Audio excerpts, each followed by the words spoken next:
Bhagavate Vasudevaya. Om Namo Bhagavate Vasudevaya. Om Namo Bhagavate Vasudevaya.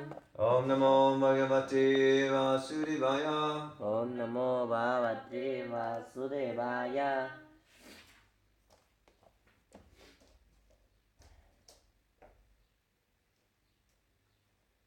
So reading from the Bhagavad Gita as it is, chapter 15, text 19. 20? Okay.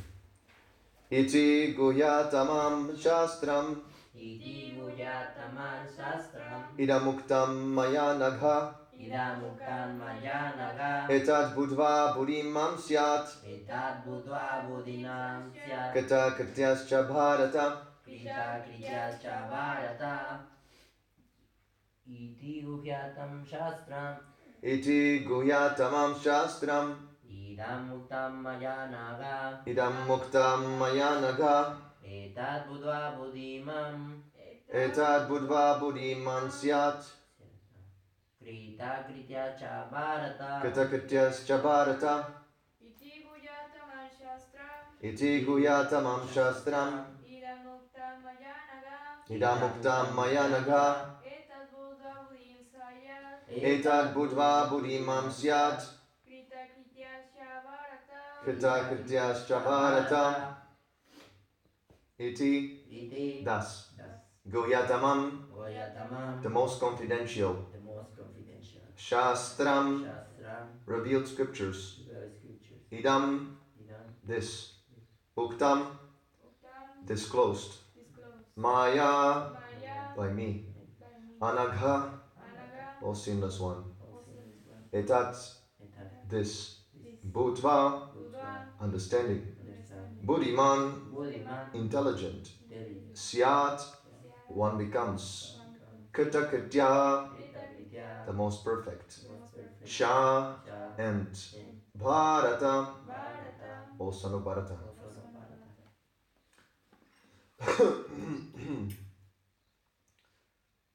Translation. This is the most confidential part of the Vedic scriptures, O sinless one, and it is now disclosed now by me. Anyone who understands this will become wise, and his endeavors will know perfection. Purport by His Divine Grace, A.C. Bhaktivedanta Swami Prabhupada Ki Jai.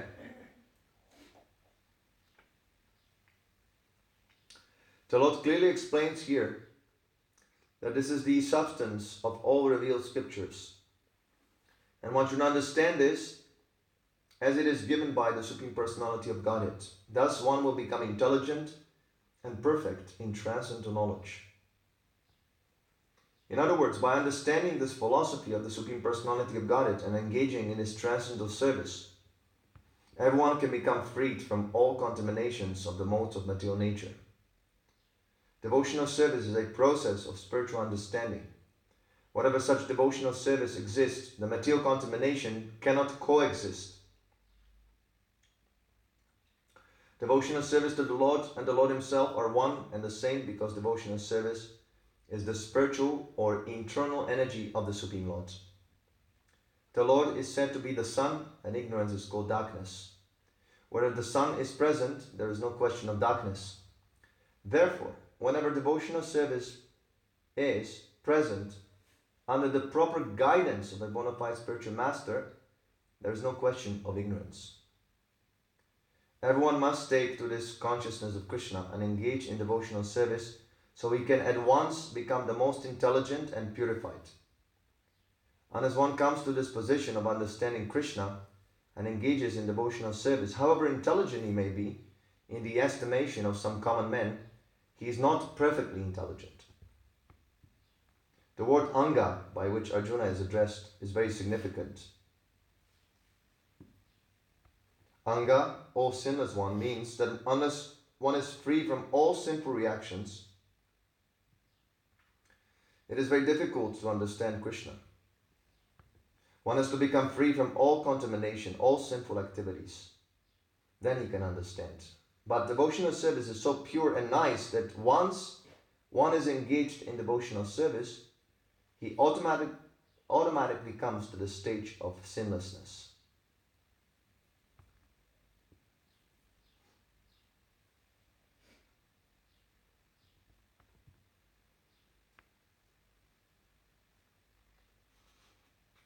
While performing devotional service in the association of pure devotees in full Krishna consciousness, there are certain things which require to be vanquished altogether. The most important thing one has to surmount is weakness of the heart. The first fall down from the strength of heart is to desire to lord it over material nature, and thus to give up the transcendental loving service of the Supreme Lord. The second weakness of the heart is that as one increases the propensity of lording it over material nature, he becomes attached to the possession of matter. The problems of material existence are due to these two kinds of weaknesses of the heart. In the first 5 verses of this chapter, the process of discarding the weaknesses of the heart is mentioned, and from the 6th verse onwards, the discussion on Purushottama Yoga has taken place. Om Agyan Tirinandasya Yana Jana Shalakayam Chakshunam Meridamyena Tasmai Shri Gurave Namaha. I was born in the darkness of ignorance, and my spiritual master is divine grace.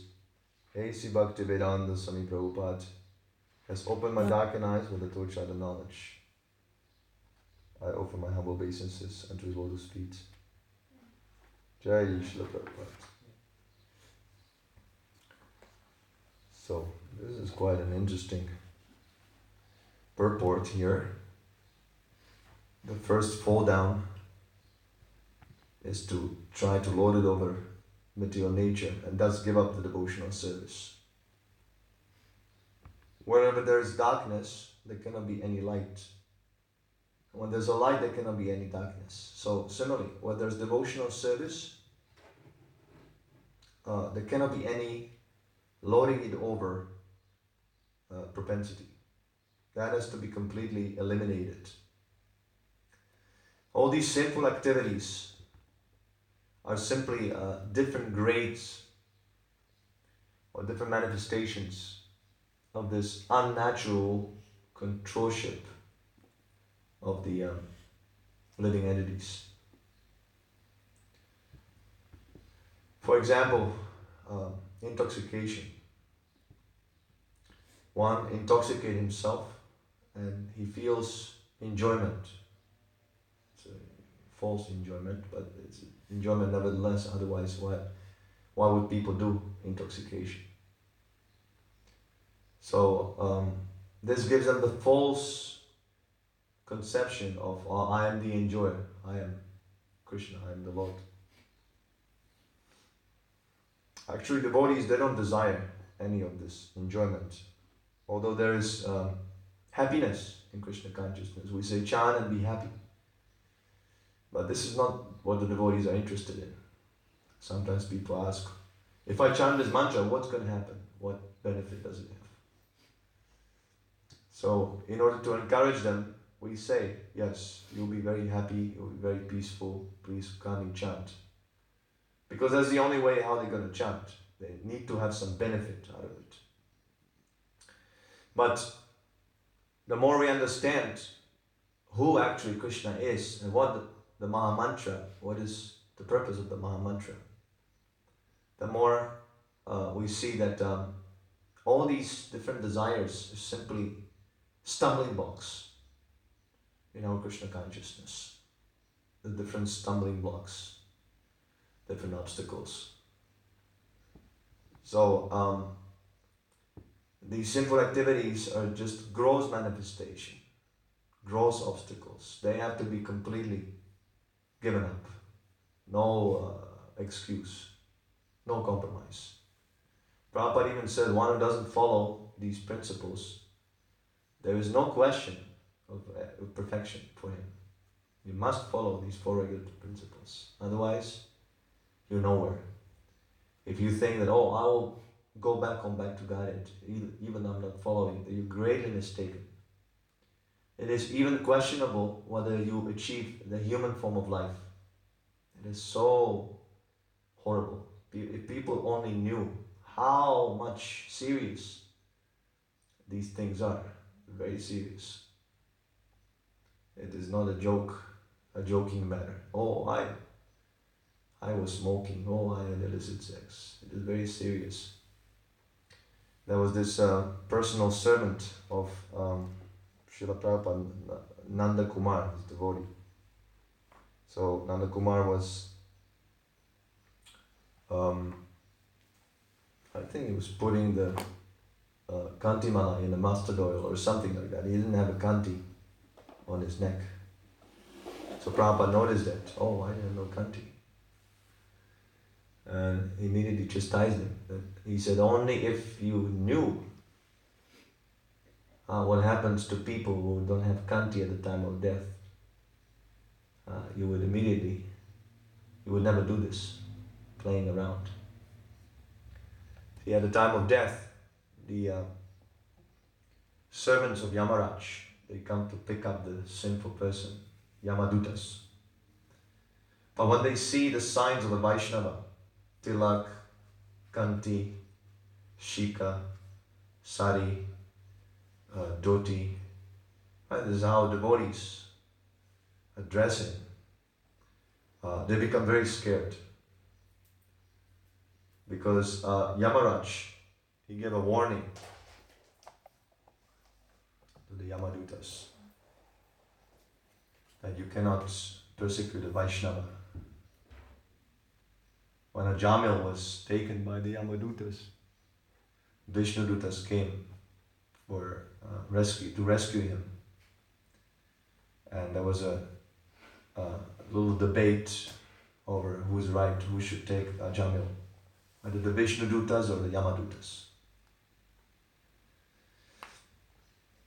So then later on, of course, Vishnudutas, they convinced, based on the Shastric evidence, that because Ajamil was chanting the holy name of the Lord, he's going to the spiritual world.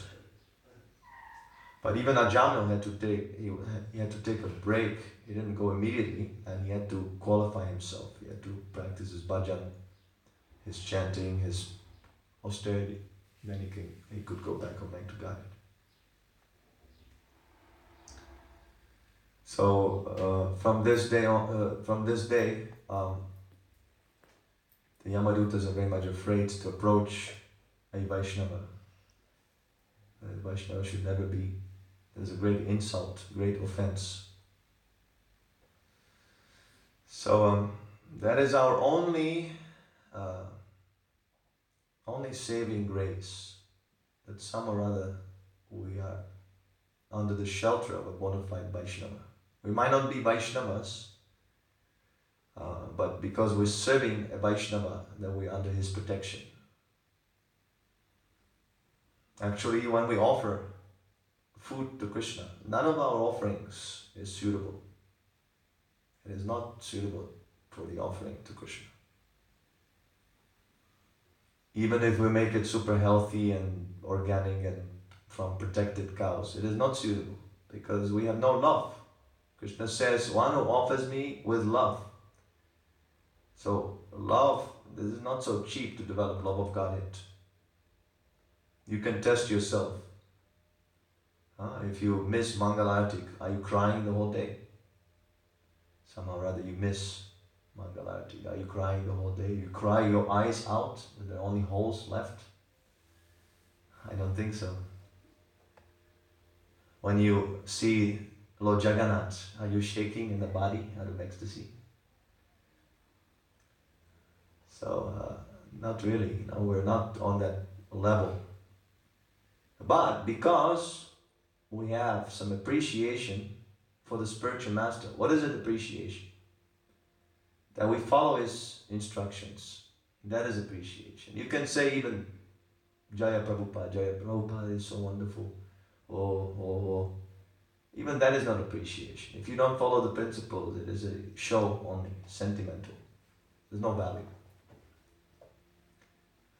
Because we follow whatever Prabhupada said. You do this. Okay, we do it. Or if we're not capable of doing it, at least we understand, yes, it should be done. It should be done. And on this basis, We're under his protection. On this basis, Krishna accepts our offerings. Because he can kick out our offerings. He's not interested. Conditioned souls, motivated, materialistic souls, offering him something with the expectation that they will enjoy the foodstuff later on. But when his pure devotee, his pure servant, offers him, he cannot refuse. So our only duty is some or other give our offerings to Prabhupada. And Prabhupada is very, very merciful, very lenient. There's some who criticize, he's so strict. But actually he is very, very lenient. He's the most compassionate out of all the incarnations and devotees and gurus. Srila Prabhupada is the most compassionate. There's no comparison to his mercy.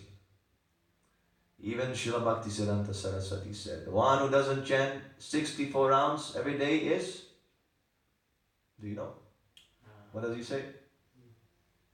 They're fallen. Fallen, yes. Patita, just like we chant in the morning. Srila Prabhupada Patita Pavana. What does it mean? Do you know? They say God of the most fallen. The most fallen. That's right. The most fallen. So we're all fallen.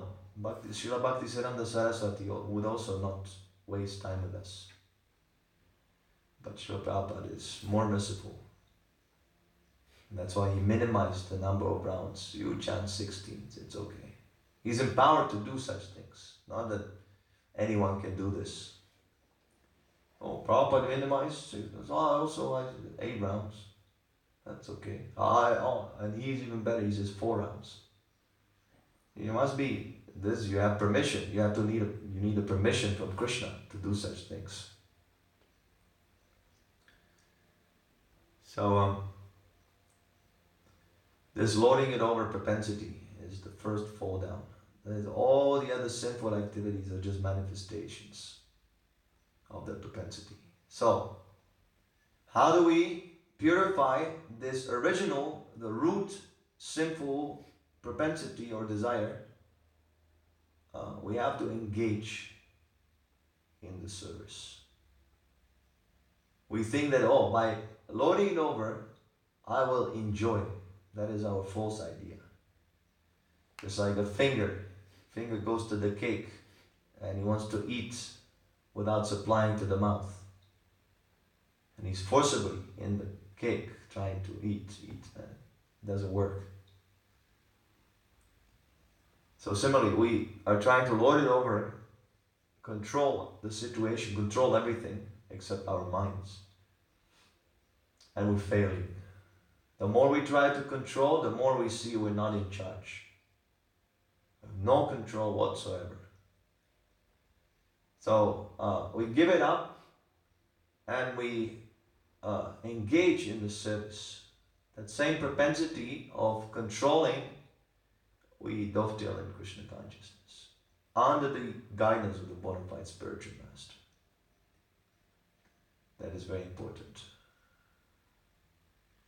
Yuktai Varagya, the practical renunciation. Things that could be used for Krishna, we engage. We don't reject anything. So, but that has to be under the guidance of the bona fide spiritual master. Not that some nonsense, I dovetail for Krishna. I will smoke joints for Krishna. That has to be, everything needs to be authorized by the spiritual master. Very minutely we have to study the instruction of Srila Prabhupada. What is allowed, what is not allowed. And if we don't know, we should not speculate. Maybe it is right. No. Is Prabhupada saying, do you know this for sure? No, so don't make unnecessary risk. We don't need the dishwashing liquid for washing pots. Where Prabhupada said this? Why are you changing? This is speculation. The standard is right, but I'll make it even better. I'll improve the standard. That is not good. You improve your service, not necessarily the standard. The service can be rendered externally by the limbs, right? By the body you perform. But then there is internal execution of the service. You might be doing something, but you're thinking of something else. You're chanting japa, and in your mind you're thinking, oh, I wish I had a girlfriend. Or something like that. Right? So we should, if we are perfect, if we're doing everything nicely, and we're bored, oh, all I'm doing, it's fine, then we should work on the internal Krishna consciousness. It's called Krishna consciousness. You should be conscious. While you're performing a service, you must be conscious. Oh, we're doing this for Krishna. I do this for Krishna's pleasure, not for my pleasure. My pleasure or the pleasure of my friends or family, this is not important. There's the localized selfishness and there's extended selfishness. You know this, right? What is extended and localized selfishness? What is selfish? Selfishness, selfish, that you only think of yourself. Selfish means that you have 30 pakoras, you eat them all, although you could have distributed to the godbrothers. You're selfish.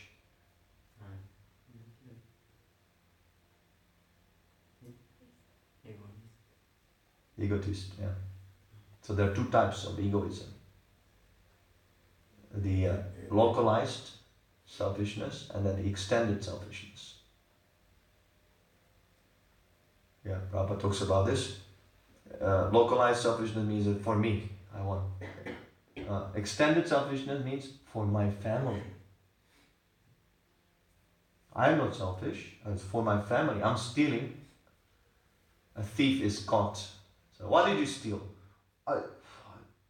Not for me, it was for my family.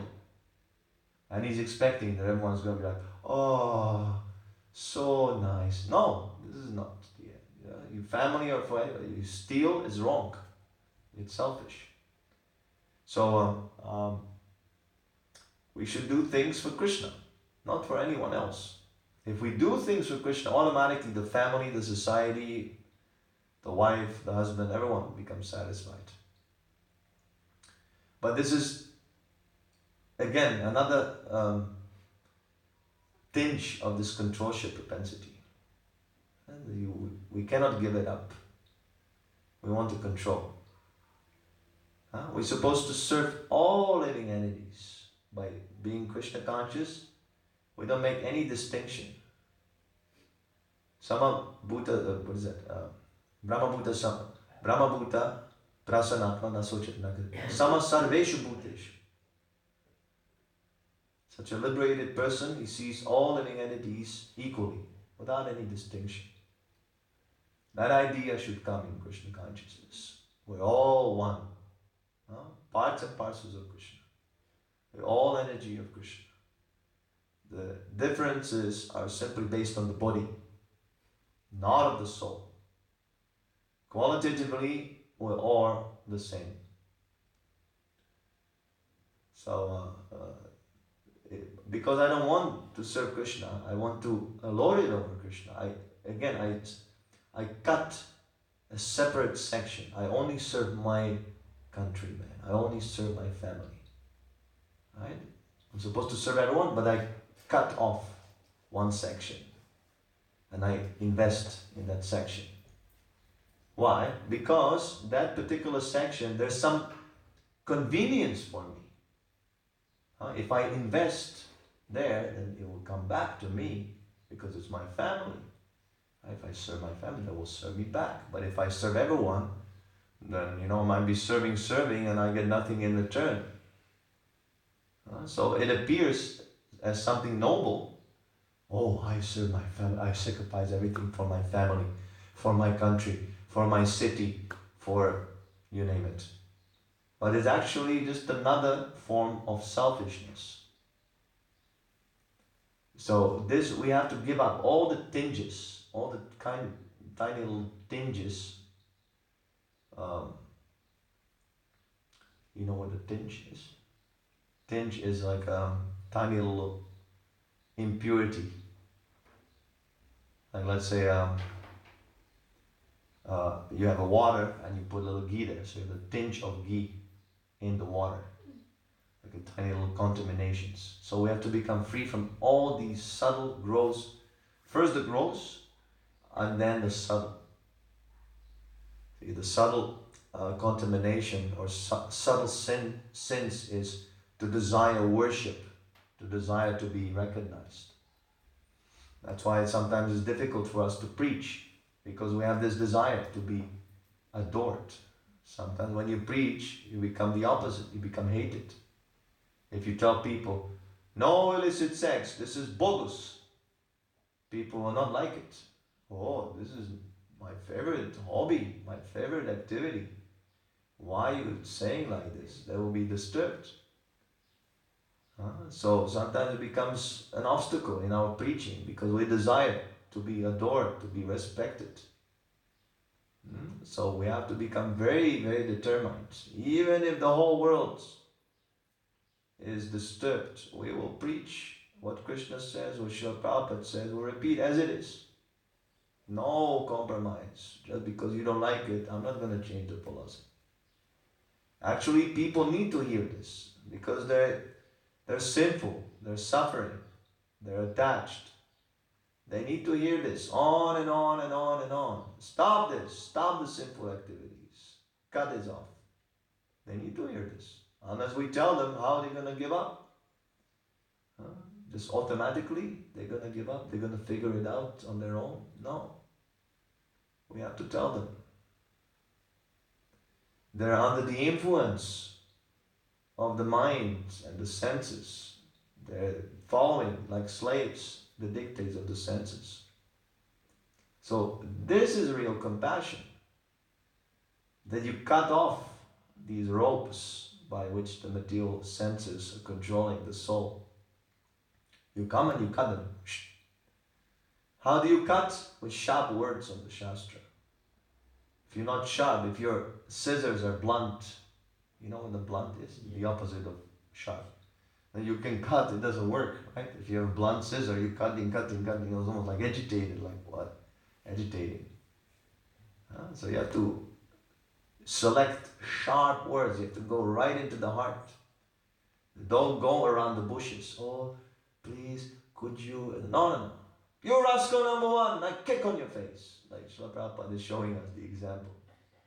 Many people, they criticize, oh, your Prabhupada, he's not spiritual, because they think spiritual means spaced out. Someone who's like just smiling nicely and giving permission to engage in sins. That is the idea of spiritual. Oh, he's very spiritual. Because he doesn't, say anything controversial. He's just there and he's smiling like a fool. And everyone thinks, oh, he's so nice. And that sort of guru is actually a demon. Because he drags you he misguides you. Instead of telling you, you should not do this. He encourages you, yeah, it's okay, it's alright, it's okay. After all, it is love. So many nonsense are there. These people like this very much. And these people, they become prominent. These so-called gurus become prominent, very famous. 500,000 subscribers on YouTube, oh, very good. When the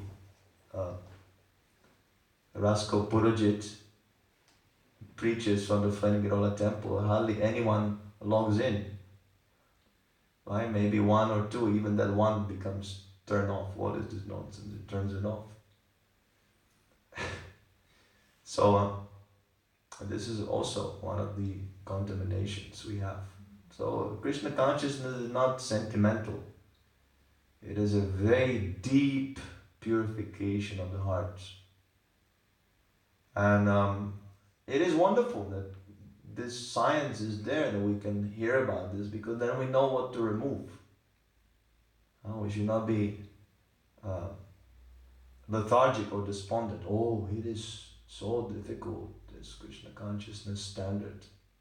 It is difficult. It is. Krishna is not cheap, but that is nice. That is good. We don't want cheap Krishna. If you want cheap Krishna, you can go to some rascal, Sai Baba or whoever nonsense. But we want Krishna. We want to, not just Krishna, but we want to engage in pure, uncontaminated, pure service to Krishna, unconditional.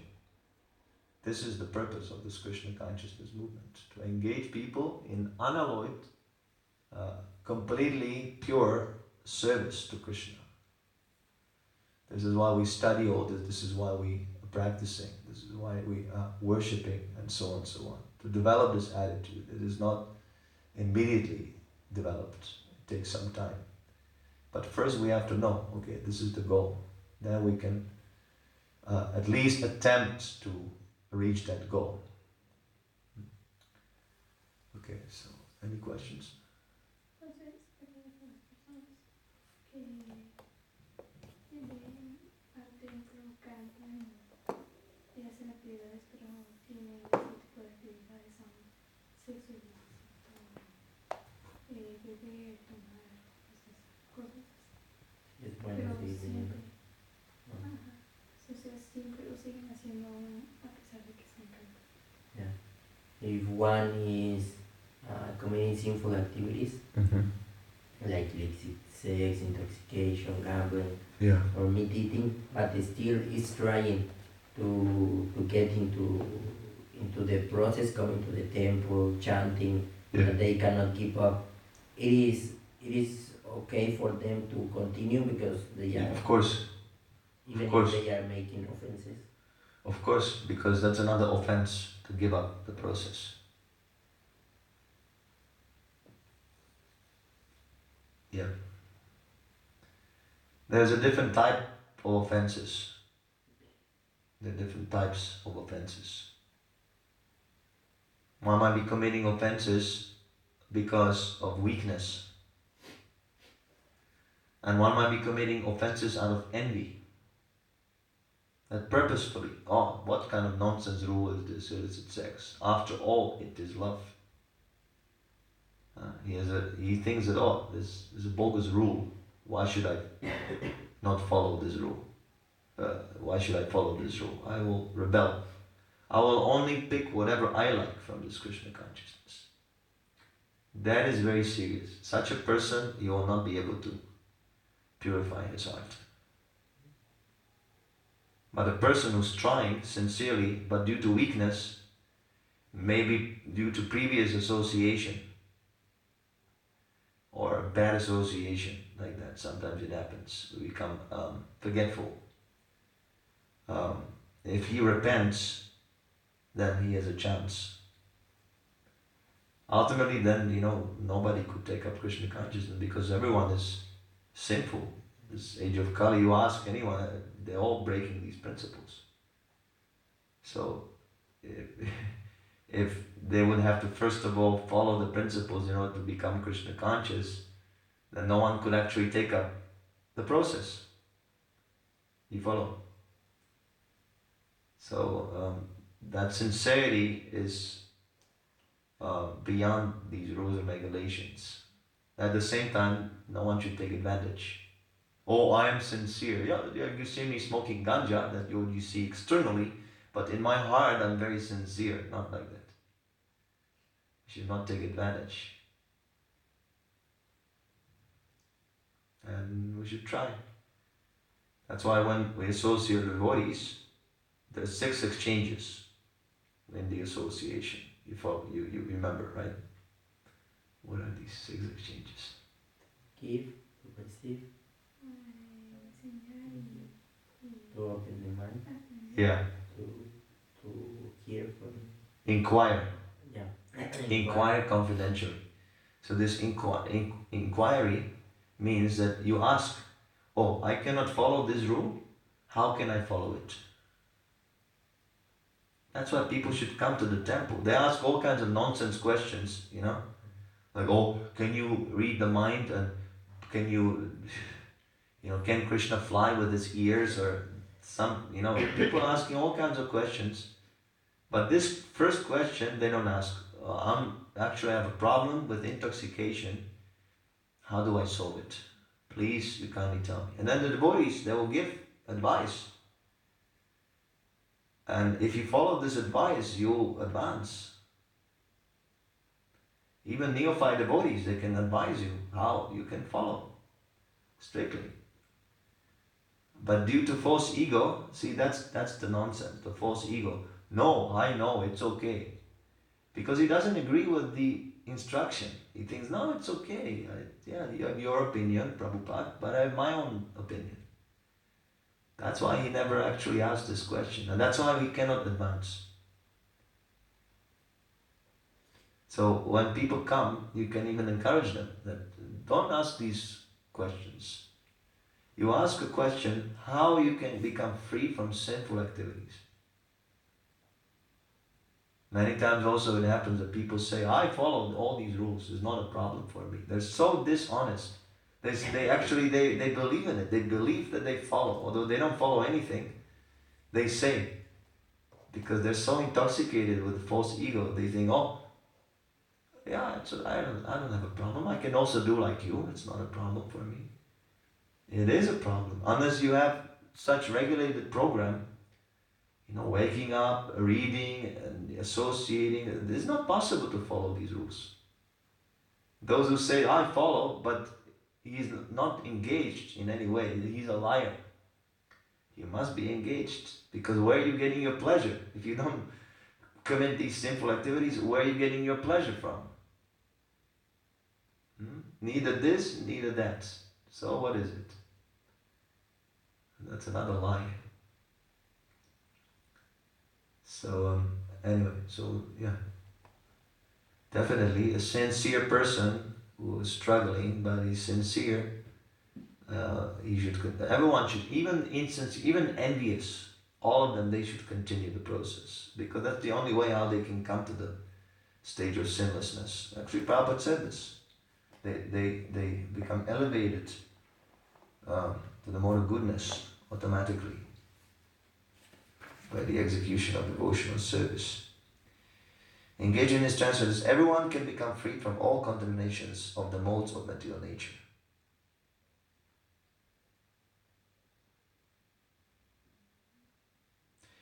And now he says, devotional service is so pure and nice that once one is engaged in devotional service, he automatically comes to the stage of sinlessness. That's another very important point. It happens automatically. We don't have to restrain the senses. Go out, automatically it happens, because the devotional service gives you pleasure. Yatma suprasidati, gives pleasure to the soul. When you please Krishna, you become pleased also, transcendentally on the spiritual platform. And that taste, when you get it, all the sinful activities, they seem like garbage. You know this Yamanudacharya, what he says. Whenever I think of the sex life, I spit at the thought. So this is the expression of that high taste. Even sex life, the most wonderful, the most cherished pleasure in the material world. For Yamanudacharya, it's as good as eating stew. And this is not artificial. Many people artificially say, oh, sex life is nonsense, but in his mind, oh, very good. He makes a show, oh, sex life is for animals. But internally, he is still desiring. But Yamanujacharya, he really feels disgusted. A genuine disgust. Why? Because he's engaging in a higher service. That's the secret. If you artificially deny, you have to also know this in preaching work. And when people come, the first thing is to engage them in service, not rules and regulations. Don't introduce the rules and regulations in the beginning. This is the injunction of Srila Rupa Goswami. Srila Rupa Goswami gives this instruction. Prabhupada repeats that also. In the beginning, don't give rules and regulations, because people, what they can follow? They will feel guilty. Oh, I cannot follow. That is not for me. You have to captivate them by engaging them in service right away. What is your occupation? I'm a scientist. Oh, make a scientific study about Krishna consciousness. What is your occupation? I'm an artist. Oh, make a nice painting about Krishna. And by engaging in the service, they get a higher taste. Wow, this is so cool. Wow. And the sinful activities, they will forget. It will be automatic. Automatic. You won't have to ask them, please, they will be very enthusiastic. In order to preserve that taste from service, he will feel enthusiastic to follow all these rules and regulations. So our only concern is how to engage in devotional service. More specifically, how to engage in the service of the Guru. Those who are not serving the Guru, they're nowhere. They're following the rules and regulations. You can imagine what it is. Simply external. For the time being, yes, they can follow something, but they will not be able to maintain.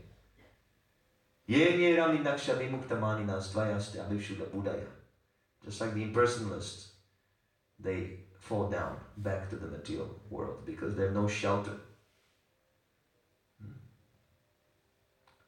Okay, anything else? Yes? Two questions. Can you read? You can just read. Brisa Lopez asks, if Krishna places us into a specific city, family, state, etc., then isn't it our duty to dovetail and serve Krishna there unselfishly? That is not selfishly. Selflessly? Unselfishly. Unselfishly. Yeah, that is not unselfish. Anything besides Krishna, it's selfishness. There is no such a thing, oh, I serve you without any motive. It's like, I love you unconditionally. There is no such a thing. The fact that you are dividing, this is my family, means that is selfishness. It's not your family, that's just a bodily conception. We change the body so many times, we change so many families. Why? The whole universe is your family. So that is not unselfish. Unselfish means you serve Krishna. That is the only unselfish. You might do it living in your family or not, that's irrelevant. But you make Krishna the priority, not the family. That's not good. That is very bad.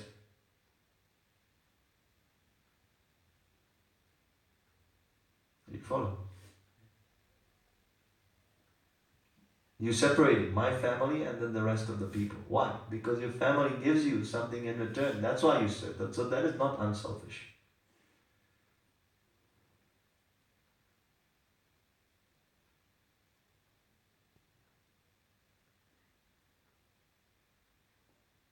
Anything else? There is another one. Is there a standard service we should offer to potential devotees, or is it up to our discretion based on the individual? Yeah, everyone should chant Hare Krishna. All the devotees should be engaged in chanting Hare Krishna. Japa, if possible, Harinam, Sankirtan. This is what connects us all. And then we have specific talents and duties that depends on the individual. But the chanting and hearing from the pure devotee, Srila Prabhupada is our Acharya. Everyone should hear. This is standard. Not simply chanting, you also must hear.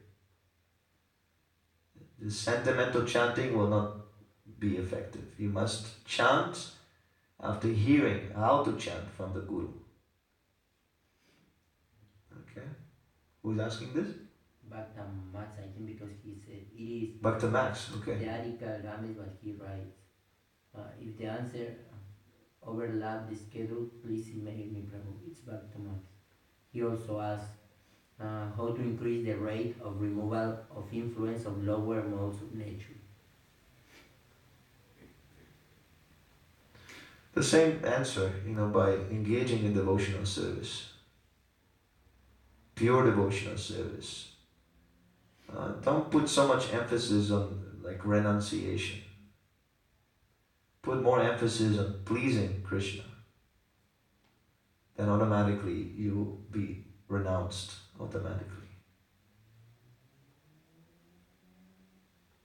Just like Prabhupada said, he quotes that shloka. Wherever there is darkness, there cannot be any light. Where there is a light, there cannot be any darkness.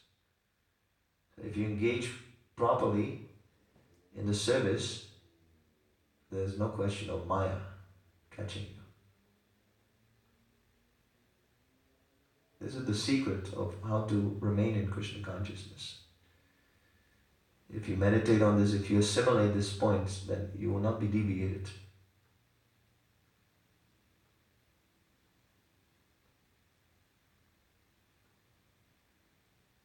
Okay, anything else? That's it.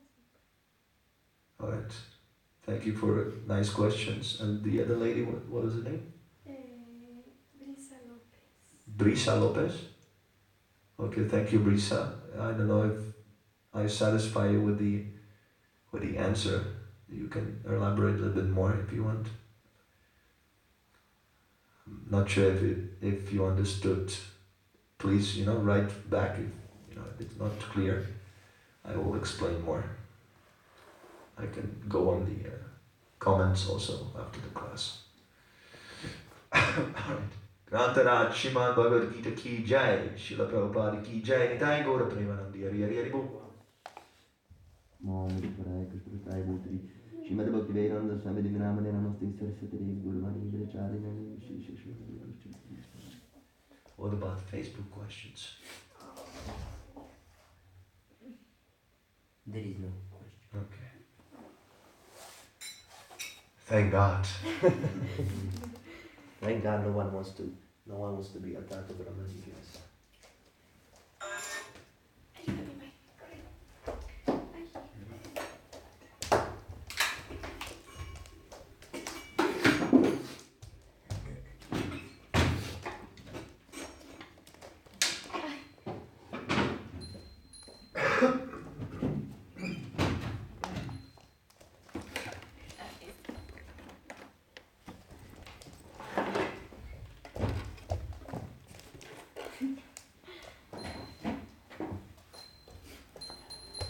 Shri Shri Jagannath Baladev Subhadra Ki Jai, Srila Prabhupada Ki Jai, Jai Gaura Premanandi, Hari Hari Hari Bol.